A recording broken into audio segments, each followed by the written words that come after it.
इब्तदा है रब्बे जलील के बाबरकत नाम से जो दिलों के भेद खूब जानता है। अस्सलामु अलैकुम अज़ीज़ तुलबा, उम्मीद है आप खैरियत से होंगे। आज हम चैप्टर नंबर 6 केमिकल बॉन्डिंग के बारे में पढ़ेंगे। केमिकल बॉन्डिंग क्या होती है और एटम्स या आयंस केमिकल बॉन्ड क्यों बनाते हैं, इनके बारे में हम आपको आज बेसिक इंट्रोडक्शन देंगे। सबसे पहले आते हैं केमिकल बॉन्डिंग क्या होती है। केमिकल बॉन्डिंग बेसिकली एक फोर्स का नाम है जो एटम्स और आयंस को आपस में जोड़ के रखती है, बांध के रखती है, और इसी की वजह से मुख्तलिफ वैरायटी के कंपाउंड्स बनते हैं। और इन्हीं फोर्सेस की वजह से जो बॉन्डिंग है वो मुख्तलिफ अंदाज में बनती है, जिसकी वजह से मुख्तलिफ शेप्स प्रोड्यूस होती हैं मालिक्यूल्स की। और ये जो केमिकल बॉन्डिंग है बेसिकली केमिकल कम्बिनेशन ही है, लेकिन ये केमिकल कम्बिनेशन किस वजह से होता है। अब तमाम को पता है एटम के पास प्रोटॉन्स होते हैं, इलेक्ट्रॉन्स होते हैं, न्यूट्रॉन्स होते हैं। तो ये केमिकल कम्बिनेशन बेसिकली इलेक्ट्रॉन्स की वजह से होता है, और इलेक्ट्रॉन्स भी वैलेंस शेल वाले इलेक्ट्रॉन्स, क्योंकि वैलेंस शेल वाले इलेक्ट्रॉन्स या तो लूज़ हो रहे होते हैं, या वैलेंस शेल के अंदर इलेक्ट्रॉन गेन हो रहे होते हैं, या वैलेंस शेल के इलेक्ट्रॉन शेयर हो रहे होते हैं। और इसी की वजह से केमिकल बॉन्डिंग प्रोड्यूस होती है।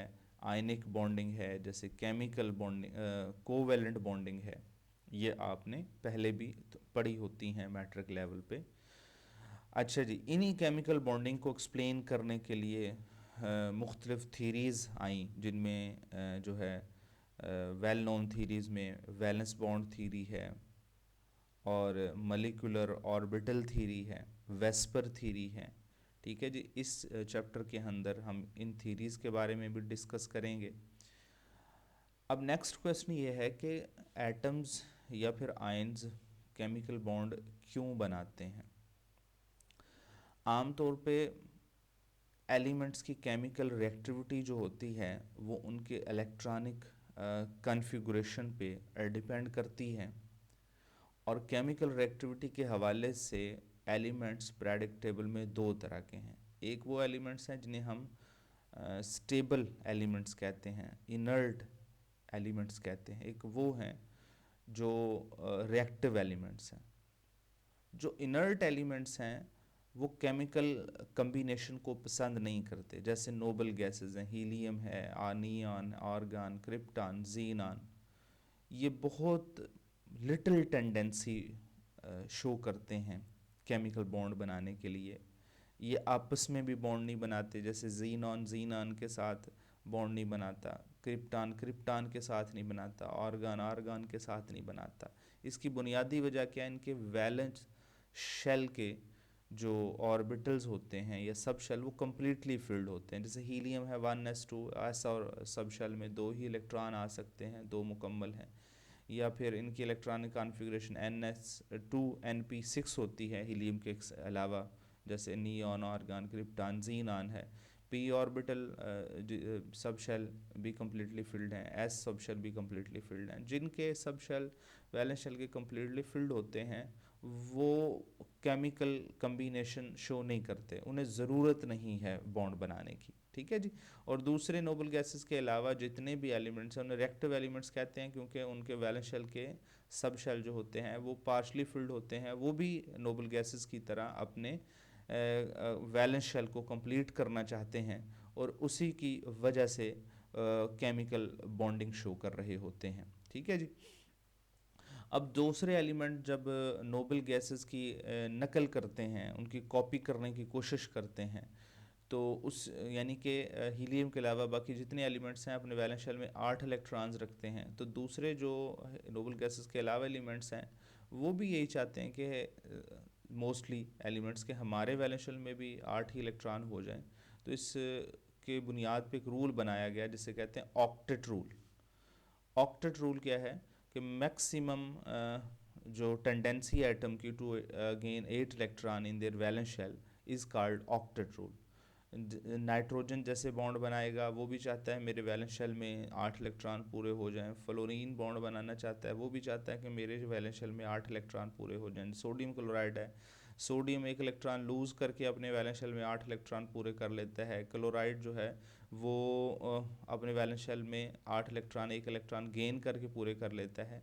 तो ये 8 इलेक्ट्रॉन जो हैं वो या तो लूज़ करके पूरे करने की कोशिश करते हैं, या गेन करके पूरे करने की कोशिश करते हैं, या आपस में शेयरिंग करने की शेयर करके इलेक्ट्रॉन को, जैसे कोवलेंट बॉन्डिंग है, फिर 8 इलेक्ट्रॉन जो है वो कंप्लीट करने की कोशिश में रहते हैं ताकि वो भी स्टेबल हो जाएं।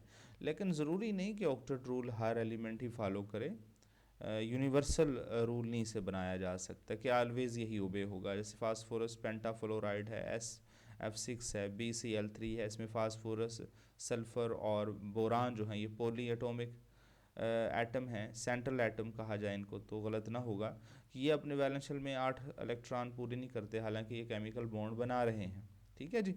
अच्छा जी, कौन से मुहर्रकात हैं किन वजह से बॉन्ड बनता है, बनता कैसे बॉन्ड बनता है? What are the energetics of bond formation? Energetics वैसे कहते हैं मुहर्रकात को।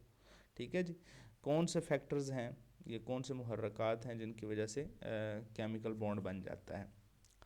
अच्छा जी, हम इसको एग्जांपल के ज़रिए हम समझाएं तो जैसे हाइड्रोजन मालिक्यूल बनता है, तो हाइड्रोजन मालिक्यूल बनाने के लिए दो हाइड्रोजन के एटम एक दूसरे के करीब आने की कोशिश करते हैं। When two hydrogen atom approach to each other, force of attraction and force of repulsion operates simultaneously। कि जब हाइड्रोजन के दो एटम एक दूसरे के करीब, ये तमाम के लिए ही ऐसा है, हमने सिर्फ हाइड्रोजन को एग्जाम्पल के तौर पे ऐसे लिए है कि जब भी दो एटम एक दूसरे के करीब आते हैं तो दो फोर्सेस एट ए टाइम काम कर रही होती हैं, फोर्स ऑफ अट्रैक्शन भी और फोर्स ऑफ रिपल्शन भी। फोर्स ऑफ अट्रैक्शन जो है वो दो एटम्स को क्लोज लाने की कोशिश करती है, और फोर्स ऑफ रिपल्शन जो है फोर्स ऑफ अट्रैक्शन एटम्स को दूर ले जाने की कोशिश करती है। अब फोर्स ऑफ अट्रैक्शन क्यों पैदा होती है? क्योंकि एक एटम के इलेक्ट्रॉन दूसरे एटम के न्यूक्लियस के साथ अट्रैक्शन रखते हैं, और एक एटम के इलेक्ट्रॉन दूसरे एटम के इलेक्ट्रॉन्स को रिपेल भी कर रहे होते हैं। ठीक है जी। इस वजह से फोर्स ऑफ अट्रैक्शन और रिपल्शन दोनों एक ही वक्त में काम करती हैं। जब फोर्स ऑफ अट्रैक्शन की वजह से सिस्टम की पोटेंशियल एनर्जी डिक्रीज होती है, on the other hand repulsive forces tend to push the atoms apart and potential energy of system is increase, और पोटेंशियल एनर्जी जो है सिस्टम की इंक्रीज हो जाती है। ठीक है जी। अब इसके बाद फिर क्या होता है?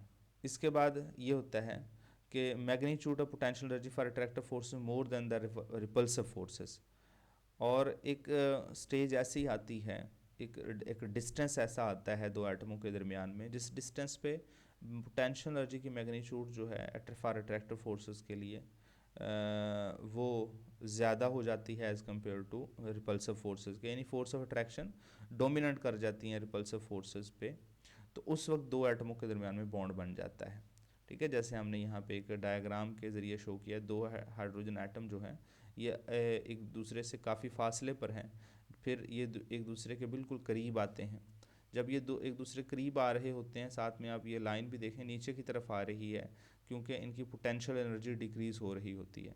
फिर एक ऐसी स्टेज आती है जिस पे इनकी पोटेंशियल एनर्जी मिनिमम हो जाती है, और जिस पे दो कंपाउंड के दरमियान में बॉन्ड बन जाता है। ये वो कम्बिनेशन है जिस पे force of attraction force of repulsion पे डोमिनेट कर जाती हैं। जैसे हाइड्रोजन के हवाले से बात करें तो वो डिस्टेंस जो है जिस पे बॉन्ड बनता है वो 74 पिकोमीटर है, ये 74.5 भी कहीं पे लिखा होता है।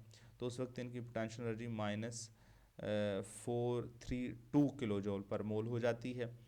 मिनिमम पोटेंशियल एनर्जी इतनी हो जाती है और मिनिमम डिस्टेंस इतना हो जाता है। अगर इससे भी कम करने की कोशिश करेंगे डिस्टेंस में तो फिर क्या होता है कि फोर्स ऑफ अट्रैक्शन जो है वो कम हो जाएंगी और रिपल्सिव फोर्सेस बढ़ जाएंगी, फिर एटम एक दूसरे से दूर हट जाएंगे।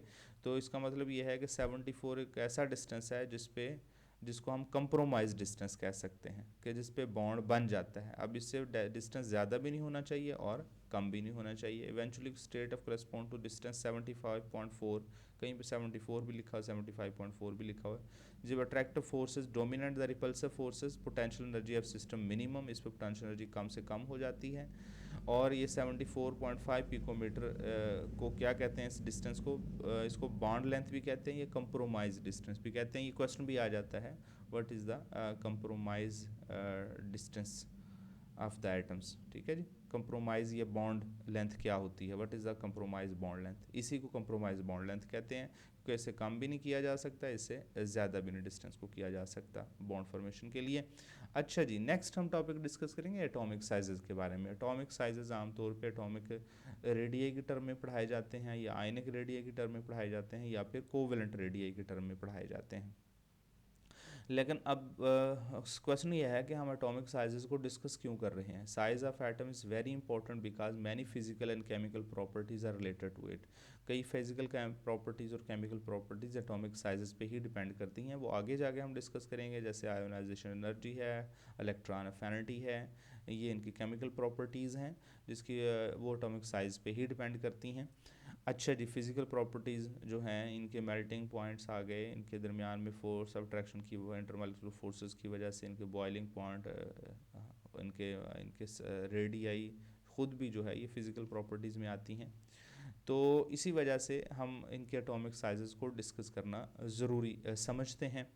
तो सबसे पहले हम बात करेंगे कि एटॉमिक साइजेस हम कभी भी किसी एटम के प्री साइज मैयर नहीं कर सकते। क्यों नहीं कर सकते, इसकी वजह क्या है। रेडियस जो एटम का होता है मैयर किया जाता है, उसमें हम सिर्फ एटम को स्फेरिकल कंसीडर करते हैं, एटम पहले स्फेरिकल होता ही नहीं है। ठीक है जी, तो उसको सबसे पहले जब हमने कंसीडर ही कर लिया, फ़र्ज़ ही कर रहे हैं, तो फिर एटम का साइज़ किस तरह हम सही मैयर कर सकते हैं।